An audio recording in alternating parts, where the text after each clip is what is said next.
प्यार वो एहसास जो जिंदगी को रोशन करता है, और रिश्ते वो धागे जो दिलों को जोड़ते हैं। लेकिन जब यही प्यार जुनून बन जाए और रिश्तों के धागों में अविश्वास की गांठ पड़ जाए तो अंजाम इंतकाम तक पहुंच जाता है। ऐसा ही कुछ उत्तर प्रदेश के मेरठ में हुआ, एक हत्याकांड जिसने पूरे देश को हिलाकर प्रायोजक हैं cancer healer centre, new beginning रख दिया है। एक ऐसी प्रेम कहानी जो एकदम फिल्मी लगती थी, मगर उसका अंत किसी डरावने क्राइम थ्रिलर की तरह हुआ। एक लड़की जिसने घर से भागकर अपने प्रेमी के साथ शादी की, फिर अपने नए आशिक के साथ मिलकर अपने ही पति का कत्ल कर दिया। यह सिर्फ एक शख्स की हत्या नहीं थी, बल्कि उस भरोसे की भी हत्या थी जिसे 7 जन्मों तक निभाने की कस्में खाई गई। सवाल कि आखिर ऐसा क्या हुआ जो 9 साल की लव मैरिज एक खौफनाक अंजाम तक पहुंच गई। आज हम अब इस स्पेशल रिपोर्ट में हर राज से पर्दा उठाने जा रहे हैं।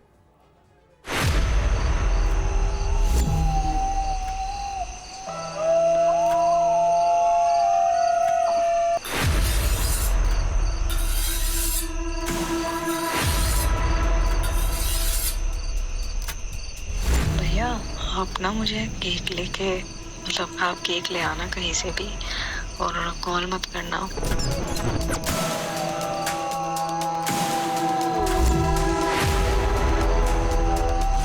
मुझे आप मैसेज में ही बता देना मिला या नहीं, और लाने के बाद ना आप हमारे रूम पे आ जाना और बोलना मेरा ये सामान है, इसे रख लो।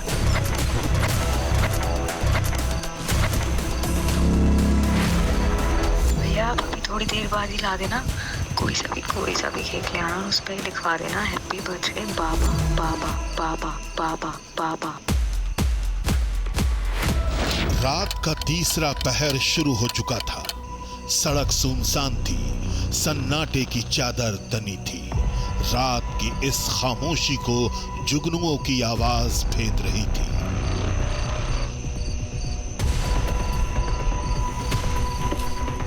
एक शख्स के तेज कदमों की आहट उस वीरानी को चीर रही थी। वो तेज कदम एक मकान की तरफ बढ़ रहे थे।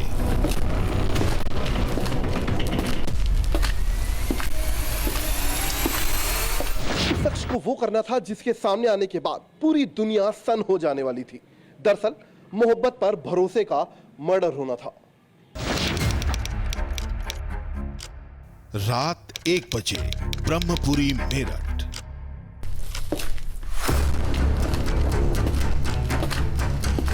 इन कदमों का ठिकाना था मेरठ के ब्रह्मपुरी इलाके का एक मकान। ब्रह्मपुरी के इस 2 मंजिला मकान के अंदर कुछ दिन पहले एक जश्न मनाया गया था। पत्नी के जन्मदिन पर पति और बेटी ने केक काटा, पार्टी की, डांस किया और जमकर झूमे। फिर पति पत्नी ने चीयर्स किया, साथ खाना खाया। एक खुशहाल परिवार की हंसती खेलती तस्वीर। लेकिन इस तस्वीर में एक दरार थी। एक ऐसी दरार जिसने परिवार की तकदीर ही बदल दी। पार्टी के कुछ रोज बाद एक ऐसी ही रात आई। पापा बेटी सो चुके थे, पत्नी जाग रही थी। पति के सो जाने की तसल्ली हो जाने के बाद पत्नी ने फोन उठाया और एक कॉल किया।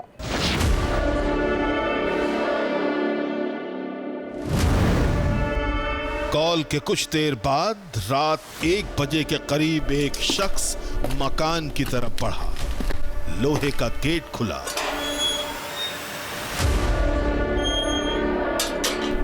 वो मकान में दाखिल हुआ।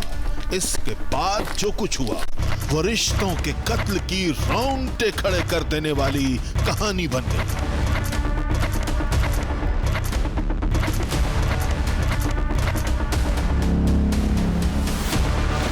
ये कहानी है मेरठ के मुस्कान की।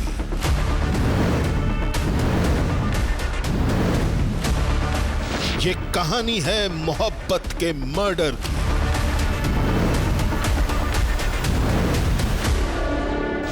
ये कहानी है नाजायज रिश्तों के इंतहा की।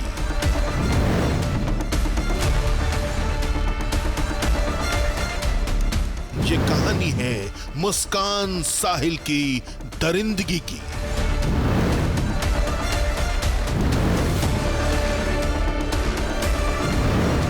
इस मकान के अंदर इस नीले ड्रम में दफन है रिश्तों की कातिल मुस्कान की हैवानियत। पुलिस वाले जिस ड्रम को खींच रहे हैं उसमें दबी है दरिंदगी साहिल की।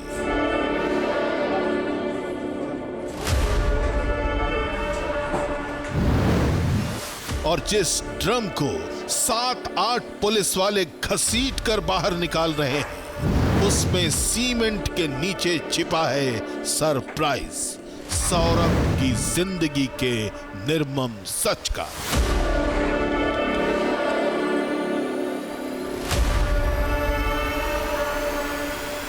देश जानना चाहता है कि आखिरकार मुस्कान ने अपने पति सौरभ का मर्डर क्यों किया। वो सौरभ जो अपनी पत्नी मुस्कान को सरप्राइज देने के लिए लंदन से मेरठ तक आ गया। आखिरकार इन दोनों के रिश्ते के ताने बाने में ऐसा क्या हुआ कि मुस्कान ने नाजायज रिश्तों के चाकू से अपने ही रिश्तों का खून कर डाला। इस सच्चाई को समझने के लिए आइए चलते हैं मेरठ के ब्रह्मपुरी इलाके में।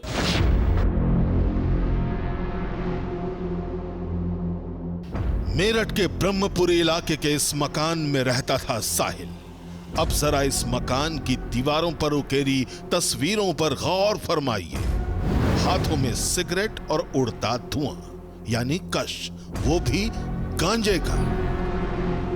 अब जरा नजरें घुमाइए शिव और गणेश की तस्वीर के साथ ये रहस्यमयी आकृति। क्या इसका रिश्ता तंत्र मंत्र से है? क्या साहिल तंत्र मंत्र करता था? क्या उसने तंत्र मंत्र के चक्कर में मुस्कान को उलझाकर सौरभ का कत्ल करवा दिया? फोन भी हमने इनको एफएसएल के लिए भेजा गया है क्योंकि ये लोग स्नैपचैट यूज करते थे। स्नैपचैट पे भी काफी चीजें डिलीटेड है। मुस्कान और साहिल आपस में स्नैपचैट के थ्रू बात करते थे और जो इन्होंने 3 फर्जी आईडी बनाई वो भी स्नैपचैट पे बनाई है।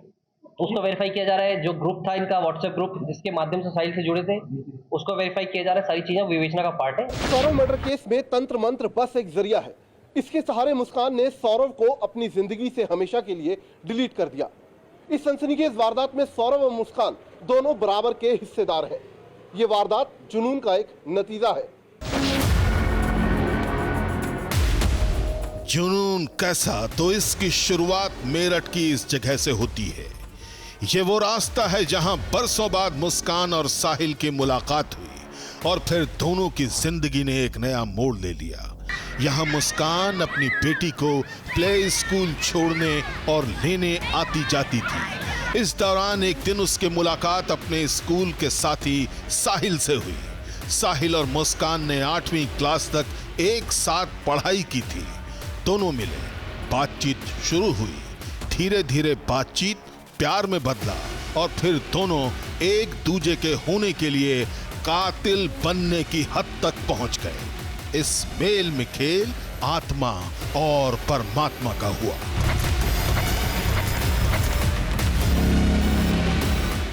साहिल एक अंधविश्वासी लड़का था। उसकी मां नहीं थी। ये बात मुस्कान अच्छे से जानती थी।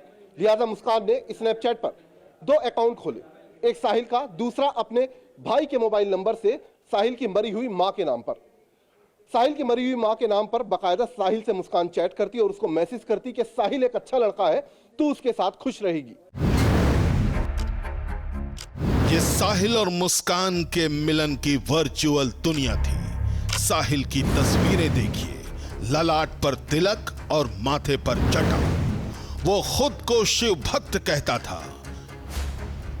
पिछले 2 साल में साहिल ने बाल बढ़ाए। वो अक्सर पीले और काले रंग के महाकाल लिखे कुर्ते दुपट्टे पहनता।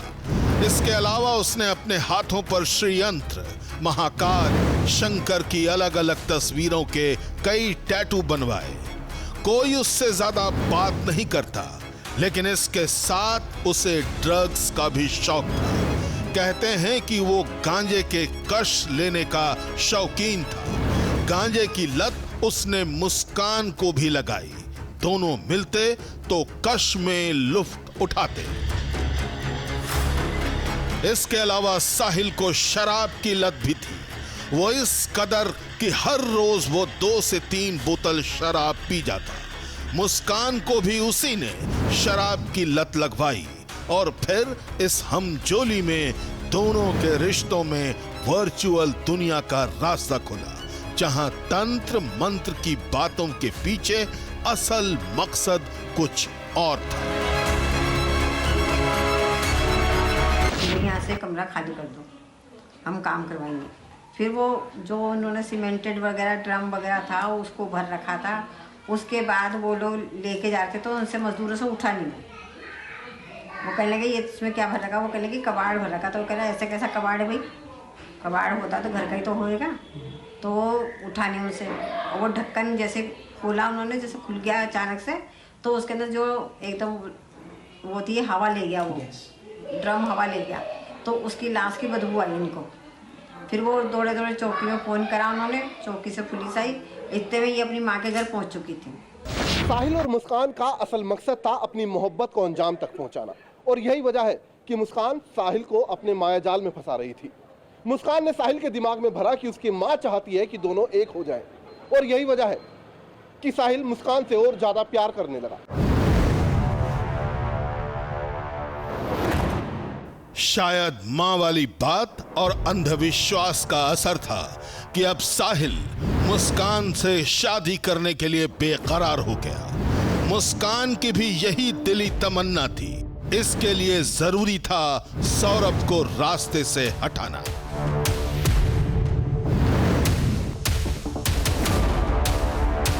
साल 2016, मेरठ, उत्तर प्रदेश।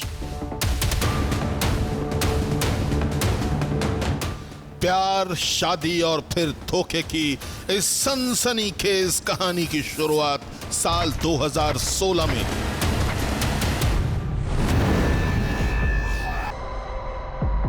सौरभ राजपूत की मुलाकात मेरठ में मुस्कान रस्तोगी से हुई। मुलाकात दोस्ती में और फिर मोहब्बत में बदली। दोनों ने शादी का फैसला किया। ये वही मुस्कान थी जिसकी हसरतें आसमान जैसी ऊंची थी। वो बॉलीवुड के सुनहरे पर्दे पर चमकने का ख्वाब देखती और अपने इसी सपने को उड़ान देने के लिए वो 2 बार घर से भाग चुकी थी। पहले भी ये कहीं भगी थी इसकी वाइफ। पहले भी भगी थी। पहले सबसे पहले माधवपुरम भगी थी। उसके 3-4-5 महीने बाद ये गाजियाबाद भाग गई थी कि मतलब पिक्चरों में काम कर ले, हीरोइन बनने के लिए। अच्छा, गाजियाबाद में? हाँ, गाजियाबाद में भाग गई थी, पता नहीं कहाँ पर। उसके बाद हमने जो है सौरभ से बोला कि भाई अब सही नहीं है, कि हमने केस फाइल करवा दिया था तलाक का। वो भी चालू हो गया था, लेकिन तलाक हुई नहीं। तलाक नहीं हुआ था क्योंकि वो इससे डर रहा था कि मेरे परिवार को लदवा देगी, मेरे फंसवा देगी उल्टा सीधा कुछ बोल के। तो इस चक्कर में वो ज़्यादा वो नहीं कर रहा था। जाहिर है मुस्कान ज्यादा महत्वाकांक्षी थी और ऐसी लड़की के साथ सौरभ के परिवार वाले उसकी शादी करने को तैयार नहीं थे। इसलिए दोनों घर से भाग गए। फिर सौरभ और मुस्कान ने घर वालों की मर्जी के खिलाफ शादी की।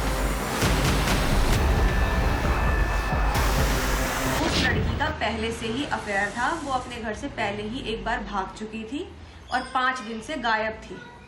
जो कि मेरा छोटा भाई मेरे घर पे था, पेपर देने के लिए आया हुआ था। और उसके बाद मतलब ये सब हुआ और वो आया और उसको ये बोला गया कि वो घूमने गई थी। वो किसी लड़के के साथ थी 5 दिन तक। और उसके बाद अब उसे हमने यही बोला था कि तू इतना पैसा कमा के ला रहा है तो तू सावधान रहना।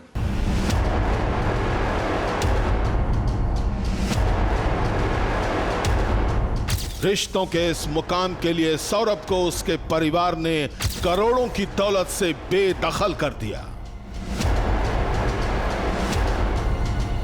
कहते हैं जिंदगी में हर इंसान को प्यार नसीब नहीं होता।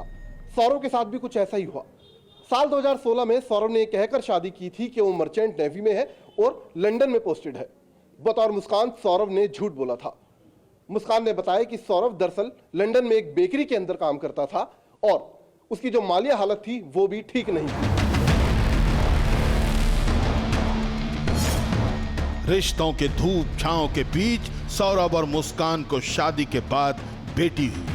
बेटी होने के बाद अब सौरभ के घर वाले भी उसके करीब आने लगे। लेकिन तभी कहानी में एक नया ट्विस्ट आया।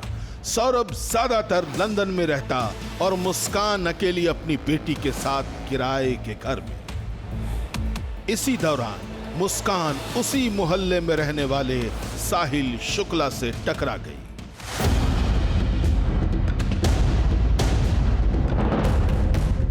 साल 2021, ब्रह्मपुरी, मेरठ। साल 2021 में जब सौरभ लंदन से मेरठ आया, तब मकान मालिक ने उसे मुस्कान और साहिल का सच बताया। सौरभ को बताया गया कि साहिल अक्सर मुस्कान से मिलने घर आया जाया करता है। दोनों घर पे शराब पीते और नशा करते हैं। बीवी के प्यार के पंचनामे के बीच मुस्कान साहिल के कुछ चैट पर भी सौरभ की नजर पड़ी। फिर सौरभ और मुस्कान में झगड़ा हुआ, बात तलाक तक पहुंची। सौरभ ने तलाक की अर्जी तक डाली, लेकिन घर वालों के समझाने के बाद दोनों ने साथ रहने का फैसला किया। इन्हीं झगड़ों के बीच 2023 में सौरभ फिर से लंदन चला गया।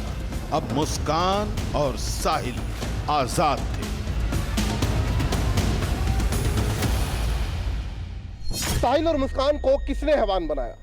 क्या दोनों वाकई प्यार में अंधे हो चुके थे, या फिर सौरभ के लंदन में नौकरी करने की वजह से मुस्कान को तन्हाई सता रही थी? क्या साहिल मुस्कान की तन्हाई दूर करने का महज एक जरिया था, या फिर दोनों एक दूसरे के करीब आकर अपना अपना मकसद पूरा कर रहे थे? इन सवालों का जवाब आसान है। इस सनसनीखेज मर्डर में तन्हाई भी एक फैक्टर है और तंत्र भी। तन्हाई और तंत्र के सहारे ही मुस्कान और उसके प्रेमी साहिल ने मोहब्बत में दूरियां मिटा दी। लेकिन अफसोस, इनके रास्ते में अब भी एक कांटा था। उसका नाम सौरभ राजपूत था।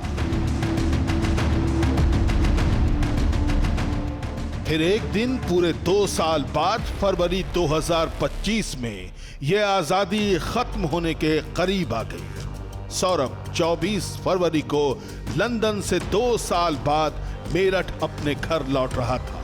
वो वापसी के जरिए अपनी बीवी मुस्कान को सरप्राइज देना चाहता था। सौरभ लंदन से लौट आया।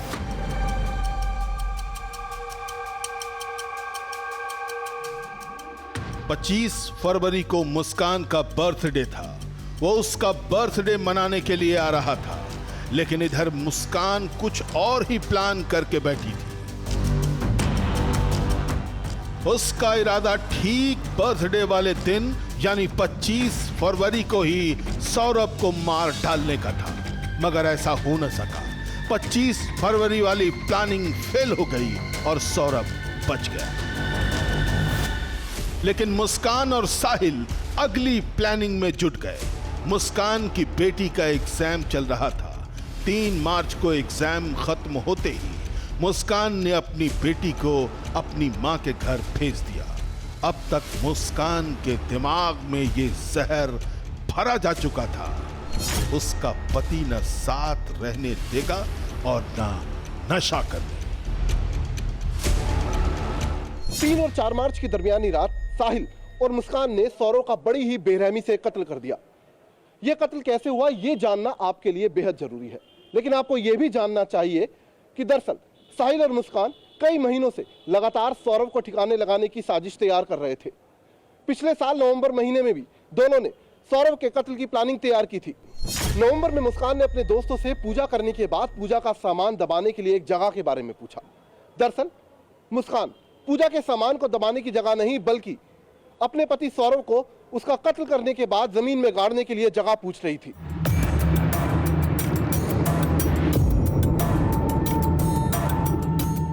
मुस्कान के हाथों कुछ दिनों के लिए सौरभ की जिंदगी बख्श दी गई, लेकिन जैसे ही उसे पता चला कि सौरभ उसके और बेटी के जन्मदिन के लिए मेरठ आ रहा है, उसने अपनी प्लानिंग को अंजाम देना शुरू कर दिया। उसने बर्तन की दुकान से चिकन काटने वाला चाकू खरीदा।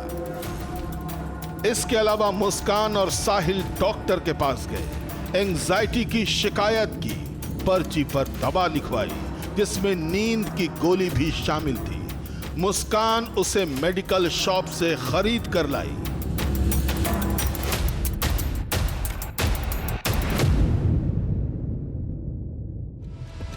मुस्कान ने 3 मार्च की रात सौरभ को खाने में नींद की गोली दी। दवा के असर से सौरभ को नींद आ गई। वो बेडरूम में जाकर सो गया। जैसे ही उसे गहरी नींद आई, मुस्कान एक्टिव हो गई। उसने अपने प्रेमी साहिल को कॉल किया और अपने घर बुलाया। साहिल आया।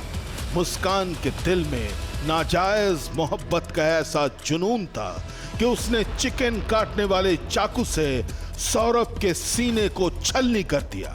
इसी बीच साहिल ने भी बर्बरता की हदें पार की। दोनों उसके शव को घसीटकर बाथरूम ले गए।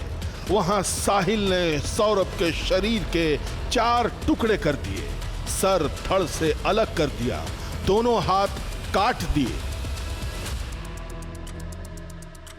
ये बड़ी सोची समझी साजिश थी जिसमें कि दोनों ने मिलकर व्यक्ति की हत्या की है। पुलिस ने दोनों अभियुक्तों को गिरफ्तार कर जेल भेजा है, जिसमें कि 14 दिन की न्यायिक रिमांड उनको मजिस्ट्रेट महोदय द्वारा दी गई है। सारी सूचनाएं और साक्ष्य पुलिस द्वारा एकत्रित किए गए हैं और जो घटनाक्रम रहा है उसका भी विवेचना की जा रही है, विवेचना में शामिल किया गया है और सभी पहलुओं पर गहनता से जाँच करते हुए शीघ्र इस विवेचना को माननीय न्यायालय के सामने चार्जशीट कर प्रस्तुत किया जाएगा और इसमें प्रभावी पैरवी करते हुए प्रयास किया जाएगा, इसमें जल्द से जल्द सजा की जाए। इसके बाद साहिल और मुस्कान ने पूरी प्लानिंग के साथ मेरठ से एक बड़ा सा पानी का ड्रम खरीदा। ड्रम में शव को डालकर उसे छिपाने के लिए सीमेंट खरीदा गया। ड्रम में शव के ऊपर सीमेंट भरा गया। ऊपर से ढक्कन में सीमेंट की लेयरिंग की गई। सब कुछ इसलिए किया गया था कि लाश की बदबू किसी को ना आए। सौरभ का मर्डर करने के बाद मुस्कान और साहिल ने पूरे मामले को छिपाने की भरपूर कोशिश की। दोनों कार से मनाली निकल गए। जाने से पहले मुस्कान ने पति सौरभ का मोबाइल साथ लिया। वो इतनी शातिर थी कि रास्ते में सौरभ के फोन से खुद के नंबर पर मैसेज भेज दी ताकि सौरभ की कोई तलाश न करे। साहिल और मुस्कान ने शादी कर ली। इसके बाद सौरभ के अकाउंट से पैसे निकालने के लिए मुस्कान ने अपनी मां को कॉल किया। मां ने कहा कि जब सौरभ साथ है तो उसके अकाउंट से क्या काम। इसके बाद 17 मार्च को मुस्कान ने अपनी मां को वीडियो कॉल किया और बुरी तरह घबराई हुई थी, जिसके बाद मां ने कहा कि घर आओ।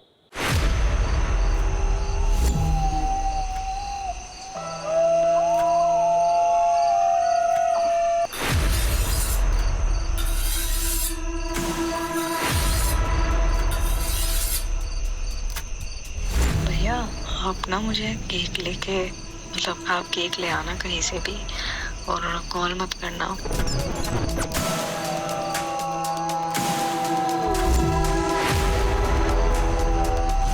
मुझे आप मैसेज में बता देना मिला या नहीं, और लाने के बाद ना आप हमारे रूम पे आ जाना और बोलना मेरा ये सामान है, इसे रख लो। और मां के कहने पर मुस्कान कसौल से लौट आई। लेकिन सौरभ के कत्ल के बाद कसौल में उसने जो कुछ किया वो किसी को नहीं बताया। वो अपने प्रेमी साहिल के साथ होली मनाने कसौल चली गई। कत्ल के बाद जश्न मनाया। अपने गुनाहों को रंगों में छिपाने की पुरजोर कोशिश की।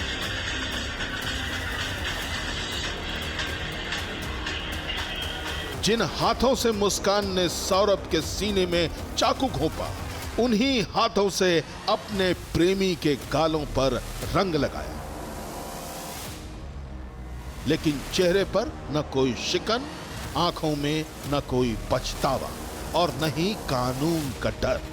दोनों इस कदर खुश थे जैसे कुछ बहुत बड़ा हासिल कर लिया है। होली सेलिब्रेशन के बाद 17 मार्च को मेरठ आकर मुस्कान ने पूरी वारदात अपने माता पिता को बताई। इस बीच सौरभ का भाई राहुल बीते कई दिनों से अपने भाई से बात करने की कोशिश कर रहा था, लेकिन उसकी फोन पर सौरभ से बात नहीं हो पा रही थी। सौरभ का भाई राहुल 18 मार्च को उसके किराए वाले घर पर पहुंचा। वहां कोई नहीं था। राहुल ने तुरंत अपनी भाभी को फोन किया। भाभी ने बताया कि वो अपने मायके में है और उसे सौरभ के बारे में कोई भी जानकारी नहीं है। तभी राहुल को अनहोनी की आशंका हुई। अचानक मुस्कान एक अनजान शख्स के साथ वहां पहुंच गई।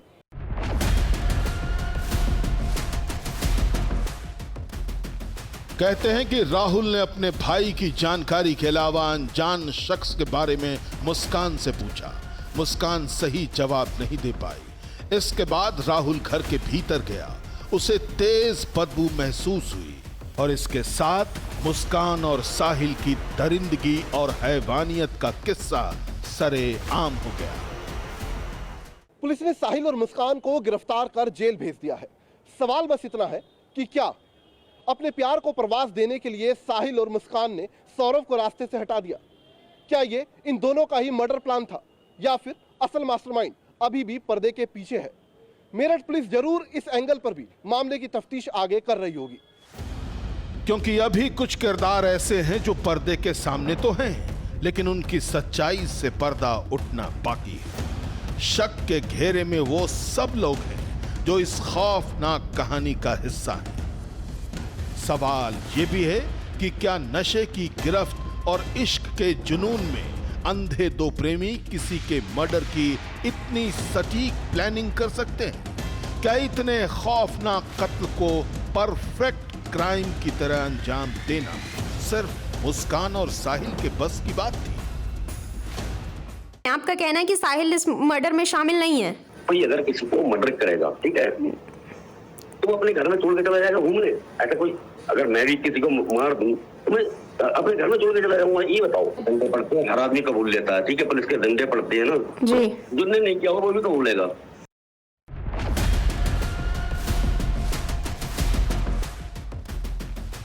कहीं ऐसा तो नहीं कि इस खौफनाक बिसात पर चालें कोई और चल रहा था और ये दोनों सिर्फ मोहरे की तरह इस्तेमाल हुए? बहरहाल बहुत जल्द कहानी का क्लाइमेक्स भी खुलेगा और हो सकता है कि अंत में वो चेहरा सामने आए जिससे जमाना सौरभ का हमदर्द समझता है।